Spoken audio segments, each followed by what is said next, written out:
All right, so can you see me in the camera?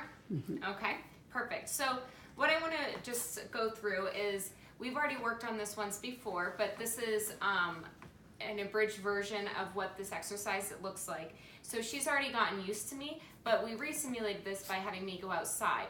Now, what I did in the beginning was have it completely ignore her. So while she was barking, not only should I be ignoring her, but everyone else in the house, so including her owners and the kids, completely ignore her. If she jumps up on you, push her off the couch.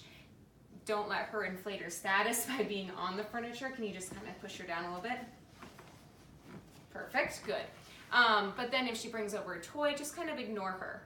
Once she starts to calm down, if she wants to go over and see, the owners, things like that, to get attention, that's perfectly fine, because you can pet her to tell her that she's being a good girl for not barking.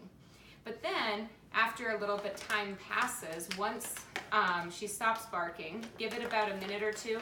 This is quicker, so you're not watching a really long video on this. But I want you to have your guests have a little bit of a treat. You can use hot dogs or whatever, and have them give her little pieces. If she's too nervous to come over and take it from their hands, you can have them just toss a treat farther away, like that, and let her go back and get it. Then, say they toss 1 or 2 treats on the floor, then have them ignore her again. Remember that if they ignore her, it gives her an opportunity to become curious and start to investigate them. Encourage people not to pet her. I have not once yet tried to just reach over and start petting her. She will be nervous if I try to do that. She's not yet comfortable enough with me. Even though I've been here for a couple of hours, she's still not ready for me to reach over and just start petting her. She can come over and smell me, smell my clothes, smell my stuff. That's fine. That's her getting more comfortable. So have them throw a couple treats, then go back to ignoring her. Then throw a couple more treats, and eventually work up to the point where you can drop treats near you, and then getting to the point where she'll take them out of your hand. So we've gotten to that point. The very next part, this might not happen the first time she works with a new person, but have them hold the treat like this and have their hand out. See how she got scared?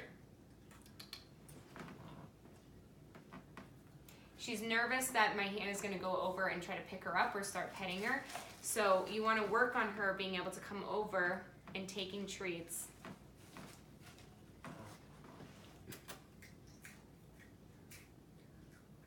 There we go. Eventually getting to the point of being able to hold a treat in one hand while you're moving your hand towards her body and going past her head like this, where she's not backing up and she's starting to be more confident, because the next steps is petting her with using treats and things like that. But in the beginning stages, important, don't look at her, no eye contact, ignore her completely, throw a couple of treats when she's done barking, give it a couple of minutes before you give the treats, so that way she doesn't associate barking with getting food, because we don't want to use treats to get her to stop barking, because then we're actually rewarding the barking. So wait for her to stop. And the more times you do this with more people, the quicker she'll stop barking at new guests when they come over, faster and faster. Okay?